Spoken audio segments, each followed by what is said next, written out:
Hey everyone, and welcome to another deep dive. Today, we're diving into the world of whiskey tasting.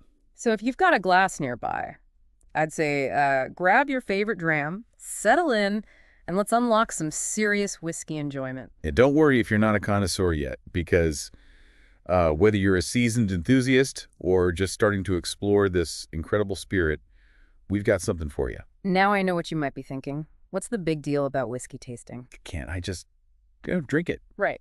And sure, you can. But trust me, taking the time to really appreciate the nuances of whiskey, it can transform the whole experience. It's like the difference between listening to music on a teeny phone speaker and like experiencing it live. Yeah.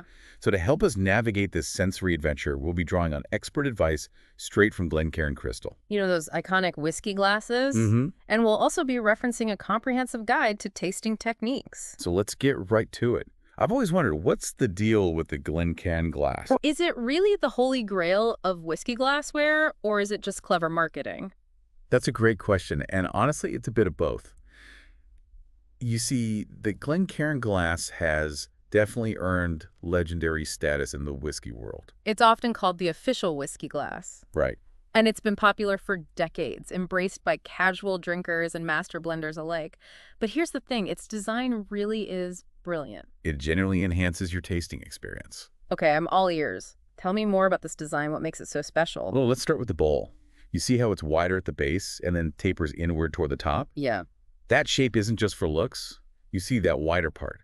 Allows you to fully appreciate the whiskey's color. And believe it or not, the color can tell you a lot about its age and character. And that tapering at the top, it's like a chimney. It funnels those complex aromas upward towards your nose, so every sniff is like a concentrated burst of the whiskey's personality. It's like aromatherapy, but for whiskey. Exactly. And then there are the legs or tears you see cascading down the glass after you give it a swirl. Those patterns can actually reveal the whiskey's viscosity. Oh, I've always wondered about those. Essentially how thick or syrupy it is. So even the way the whiskey moves in the glass tells a story. Absolutely. Every single detail, from the bowl shape to how comfortably it sits in your hand, it's designed to elevate your enjoyment.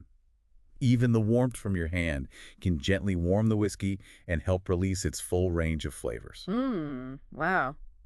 I never realized how much thought went into designing the Glencairn glass. It really is like the ultimate whiskey delivery system. But let's be honest, not every whiskey occasion calls for something so specialized. Right. What about those other glasses you see?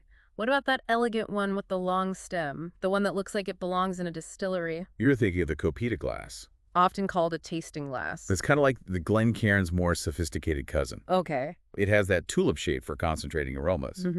But the long stem, it serves an important purpose too. It keeps your hand far away from the whiskey. Oh, okay. So your body heat doesn't affect the temperature. Which is really crucial for professional tastings. So temperature control is key with the Copita.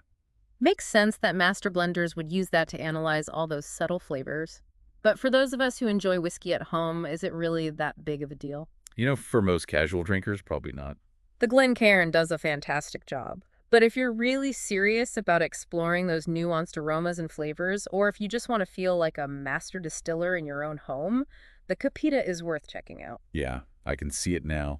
Me swirling my whiskey in a Copita, pretending to be a whiskey connoisseur. But let's be practical here. Sometimes you just want a simple, satisfying pour. And I'll admit, I do enjoy a good old-fashioned tumbler of whiskey from time to time. Oh, absolutely. And there's absolutely nothing wrong with that. The tumbler or rocks glass is a classic for a reason. It's perfect for whiskey on the rocks or cocktails. Plenty of room for ice, easy stirring. Yeah, it's definitely the go-to for a relaxed, no-fuss whiskey experience.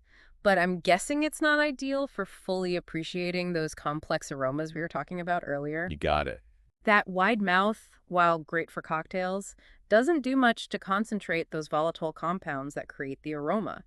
So you'll still taste the whiskey, of course, but you won't get that same intensified olfactory experience as you would with a Glencairn or a Copita. Makes sense. So choosing the right glass can really make a difference. Now that we've covered the vessel, let's move on to the main event. The tasting itself. We've got our whiskey, we've got our glasses, now what? What's the first step to unlocking all those hidden depths? This is where the fun begins. Whiskey tasting is a journey for your senses. And like any good journey, it's best taken one step at a time. And that journey starts with the nose. The nose. So we're talking about smelling the whiskey before we even think about tasting it. Precisely. You might be surprised to learn that a huge part of what we perceive as taste is actually smell. Those volatile compounds I mentioned, they travel up through your nasal passages and create this complex map of aromas that your brain interprets as flavor. Wow, I had no idea. Smell played such a big role. I usually just take a quick sniff and then dive straight in for a taste. I understand. But trust me, slowing down and giving your nose a chance to do its thing can completely change how you experience the whiskey. Okay, you've convinced me. So how do we do it? Any special techniques to make the most of this whole nosing thing? There are a few tricks. First, give the whiskey a gentle swirl. This helps release those aromatic compounds. Then bring the glass to your nose, but not too close. You don't want to overwhelm your sense of smell, especially with higher proof whiskeys. So no need to stick your whole face in the glass. Not quite. Hold the glass about an inch away from your nose and take a slow, gentle inhale. And here's a pro tip. Try alternating nostrils. Alternating nostrils. It might sound strange, but each nostril can actually pick up on different scents. I never would have thought to do that. It's like we're giving each side of our brain a chance to experience the whiskey.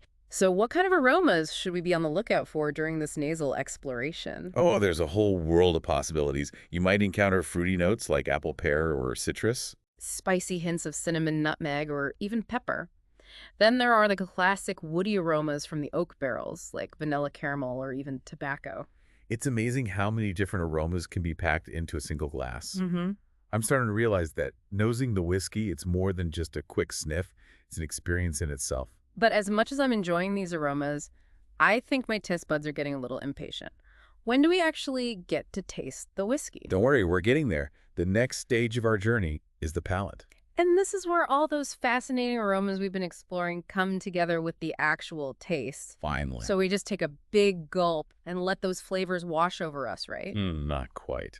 Remember, whiskey tasting is about savoring the experience. Take a small sip and let the whiskey coat your entire tongue. Hold it there for a moment, allowing those flavors to really develop before you swallow. It's like we're giving the whiskey a chance to really introduce itself. Exactly. And while you're at it, try gently moving the whiskey around in your mouth, almost like you're chewing it.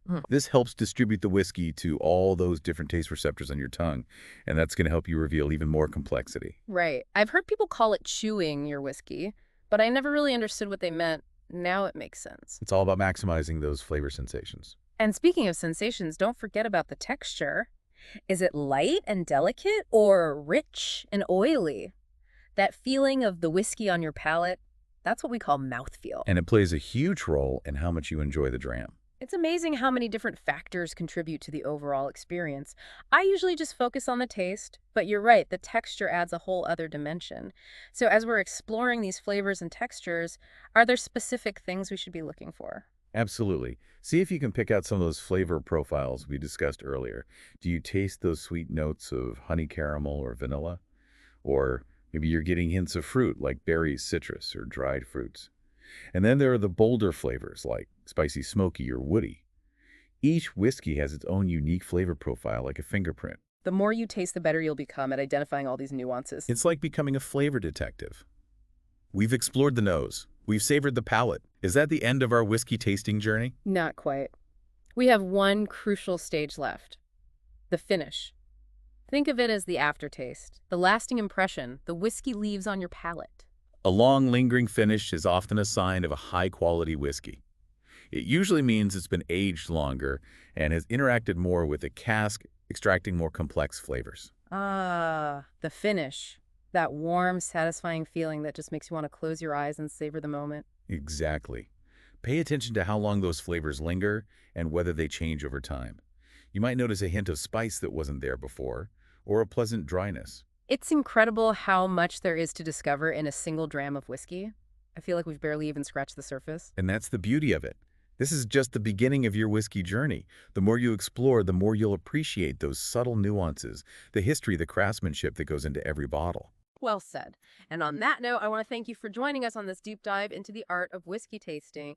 We learned about the importance of choosing the right glass. We broke down the tasting process step by step, and we even touched upon that fascinating world of flavor profiles. It's been an absolute pleasure sharing these insights with you. And remember, the most important thing is to just enjoy the journey and keep exploring that incredible world of whiskey. Cheers to that.